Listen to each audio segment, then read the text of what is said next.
시청자 여러분 안녕하십니까? VOA 뉴스투데이 시작합니다. 러시아의 우크라이나 침공을 계기로 미국 의회에서는 야당인 공화당의 의원들이 조 바이든 대통령의 외교 정책을 비판하면서 단호한 대응을 촉구하고 나섰습니다. 특히 북한을 비롯해 중국과 이란은 우크라이나 사태에 대한 미국의 대응을 지켜보고 있다면서 바이든 대통령의 유화적인 대외 정책은 북한 등 적성국들을 대담하게 했다는 주장도 나왔습니다. 첫 소식 이조은 기자가 보도합니다.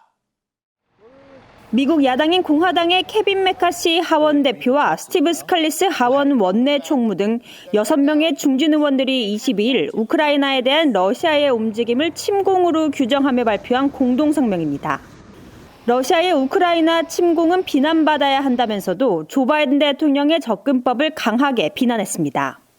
바이든 대통령은 계속 유화책을 선택하고 있고 러시아에 대한 강한 발언은 강력한 행동으로 이어진 적이 없다고 주장했습니다. 이들 의원들은 그러면서 바이든 대통령의 외교 정책 전반을 비판하면서 북한 문제도 지적했습니다.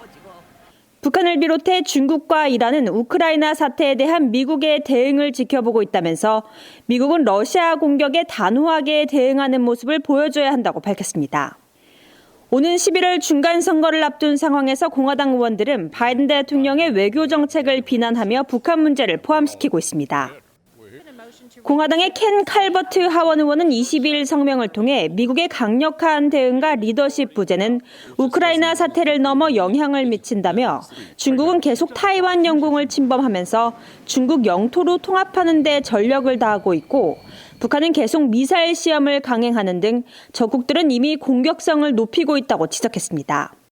그러면서 세계 유일의 초강대국인 미국이 무대에서 물러나 뒤처져 있을 때 독재주의 정권들이 그 공백을 채우도록 미국은 모든 기회를 열어주는 것이라고 주장했습니다.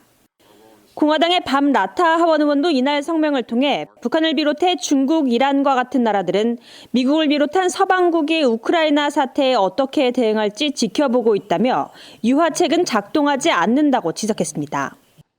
앞서 공화당의 존 바라수 상원 의원도 북한의 미사일 발사가 이어지던 지난달 20일 본회의 연설에서 미국의 외교 정책은 엉망이라고 비난하면서 블라디미르 푸틴과 중국, 북한, 이란은 더 대담해졌다고 주장했습니다. 이런 가운데 미국의 민주당 의원들은 우크라이나 사태를 바이든 대통령의 전반적인 외교 정책과 연계하진 않고 있습니다. 하지만 바이든 행정부의 강력한 러시아 대응을 촉구하고 있습니다. VOA 뉴스 이조은입니다. 북한의 열병식 준비 정황이 점차 뚜렷해지고 있는 것으로 나타났습니다. 1일 단위 위성사진 서비스 플래닛랩스가 22일 촬영한 위성사진에는 북한 평양 미림 비행장 북쪽 훈련장 근처 공터 두 곳에 열을 맞춰 주차된 차량들이 대거 발견됐으며 이들 차량들은 주차 지점당 약 50대씩인 것으로 추정됐습니다. 위성사진에는 또 차량들과 별도로 대열을 이룬 병력들의 모습도 확인됐는데 최소 50명에서 최대 300명으로 추정되는 병력들이 훈련장 중심부 북쪽 지역과 훈련장 내 도로 등에 약 10개 대열 형태로 배열됐습니다. 일반적으로 북한은 김일성 광장을 본뜬 이 훈련장에서 약 1, 2개월 동안 병력들을 훈련시킨 뒤 실제 열병식을 진행해 왔으며 김일성 생일이 있는 오는 4월 중순 열병식을 개최할지 여부가 주목됩니다.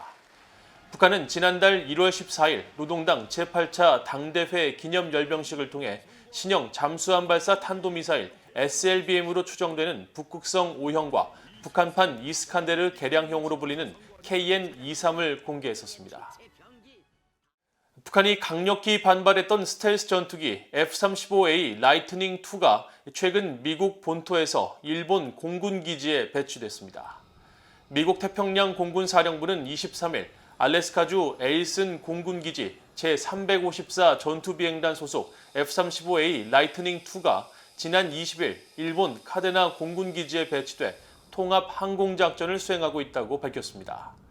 그러면서 이 전투기의 일본 배치는 더 치명적이고 민첩하며 탄력적인 군사력 개발과 국방 전력을 지지한다고 설명하고 민첩한 전투력을 통해 인도태평양 사령부의 전투 능력을 개선하겠다는 지속적인 노력을 의미한다고 강조했습니다. 또 태평양 공군은 자유롭고 개방적인 인도태평양 전역에서 동맹과 파트너들을 지원하고 국방부에 선택권을 제공하는 능력을 강화하기 위해 유연한 전투태세를 취하고 있다고 설명했습니다. 앞서 북한 선전 매체 통일의 메아리는 지난 13일 한국 공군의 F-35A 스텔스 전투기 도입을 강력히 비난했었습니다. 베트남 당국과 금융기관들이 북한 외교관들에 대한 강도 높은 감시 체계를 작동하고 있는 것으로 나타났습니다. 베트남은 한때 북한의 우호국이었지만 북한 석탄을 압류하고 대북 제재에 연루된 선박을 되돌려 보내는 등 대북 제재 이행에 매우 적극적으로 나서고 있습니다. 함지하 기자가 보도합니다. 국제자금세탁방지기구가 22일 공개한 베트남에 대한 자금 세탁과 테러 자금 조달 방지 상호평가 보고서입니다. 과거 북한의 우호국인 베트남이 대북 제재 이행에 적극적으로 나선 사례들이 소개됐습니다. 특히 베트남 당국이 북한 외교관들의 은행 계좌 32개를 면밀히 감시하고 있다는 사실을 확인하면서 이들이 외교관 신분을 이용해 불법 거래를 하는지 주시하고 있다는 내용이 포함됐습니다. 실제로 베트남 당국은 지난 2017년 3월 28일 이들 32개의 계좌들에 대한 조사를 실시해 이 과정에서 북한 대사관 직원이 상업활동에 연루된 거래를 확인하기도 했습니다. 그러나 해당 거래는 이미 끝난 상태여서 관련 자금에 대한 동결 조치는 이뤄지지 못하고 거래와 연관된 3개의 계좌가 폐쇄됐습니다. 앞서 유엔 안보리는 북한 외교관들이 불법 활동에 연루된다는 각국의 보고가 잇따르자 2016년 채택한 결의 2325를 통해 북한 공관과 외교관이 은행 계좌를 1개 이상 보유할 수 없도록 했습니다. 베트남 당국뿐 아니라 금융기관도 북한 관련 거래에 대해 적극적인 조치에 나서고 있다는 사실도 확인됐습니다. 베트남의 한 은행의 경우 북한과 연관된 고객 계좌를 확인한 직후 곧바로 계좌를 동결하고 이 내용을 당국에 신고한 것으로 전해졌습니다. 보고서는 또 북한이 운영했던 몇몇 사업체를 폐쇄하고 일부 북한인들을 본국으로 송환시켰다고 확인했으며 유엔 안보리가 금지한 북한산 물품을 실은 선박을 차단한 것은 물론 압류한 북한산 석탄도 2,000톤에 달한다는 구체적인 사례를 소개했습니다. 북한과 베트남은 1950년 수교를 맺은 이후 1964년 김일성 주석이 베트남을 방문하면서 혈맹 관계를 이어왔습니다. 또 북한은 베트남 전쟁에 파병한 나라로 잘 알려져 있으며 2013년엔 베트남 경찰의 훈련 프로그램을 북한이 이끌었다는 국제사회 지적이 제기될 정도로 두 나라의 군사적 교류도 활발하게 유지돼 왔습니다. 그러나 최근 몇 년 사이 베트남은 대북 제재 이행에 적극적인 모습을 보이면서 과거 두터웠던 두 나라 관계에 변화가 감지되고 있습니다. 이날 공개된 보고서 역시 베트남은 과거 북한과 외교적, 경제적으로 긴밀한 관계를 가졌었지만 현재 베트남은 대량 살상 무기 확산에 대한 노출을 줄이고 북한의 제재 회피 차단에 진전을 보이고 있다고 설명했습니다.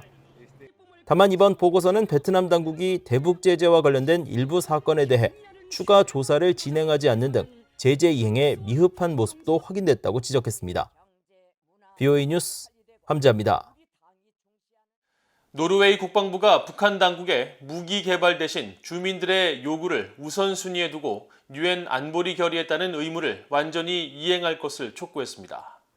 노르웨이 국방부 대변인은 23일, 지난 16일 한국과 노르웨이 국방장관 회담을 계기로 북한의 인권 상황과 계속되는 무기 개발에 대한 입장을 묻는 BOA의 질문에 노르웨이는 북한 내 인권 상황을 깊이 우려하고 있으며 북한 당국이 자신들의 희소 자원에 대한 우선순위를 대량 살상 무기와 운반 수단 개발이 아니라 주민들의 기본 요구로 재조정해야 한다고 답했습니다. 그러면서 북한의 현재 진행 중인 핵 프로그램과 탄도미사일 시험 패턴은 영내와 국제평화, 안보에 큰 우려사항이라고 지적하고 노르웨이는 여러 유엔 안보리 결의를 위반하는 이 같은 북한의 실험을 규탄하며 북한의 유엔 안보리 결의에 대한 완전한 이행을 촉구한다고 밝혔습니다. 미국 정부 산하 독립기구인 국제종교자유위원회가 북한 정권에 의해 장기간 억류 상태로 있는 한국인 선교사들을 우려하며 그들에 대한 박해를 강력히 규탄한다고 밝혔습니다. 국제종교자유위원회의 프레드릭 데이비 위원은 23일 북한 정권이 김정욱, 김국기, 최춘길 씨 등 북중 국경지대에서 활동하던 한국인 기독교 선교사를 비롯해 한국인 6명을 최대 9년 동안이나 억류하고 있는 데 대한 BOA의 논평 요청에 북한 정부의 자국 내 기독교인들과 한국인 선교사들에 대한 박해를 강력히 규탄한다고 밝히고 중국에서 활동하는 한국인 선교사들이 중국에서 단속당하고 북한에서는 장기 구금에 처해졌다고 지적했습니다. 한편 유엔 서울인권사무소는 23일 북한 당국이 억류 한국인들에 대한 정보 제공을 거부하고 있다면서 억류자들에 대한 고문과 노예화 등 학대 위험을 크게 우려하고 있다고 밝혔습니다. 이상으로 VOA 뉴스투데이를 모두 마칩니다. 시청해주신 여러분 고맙습니다.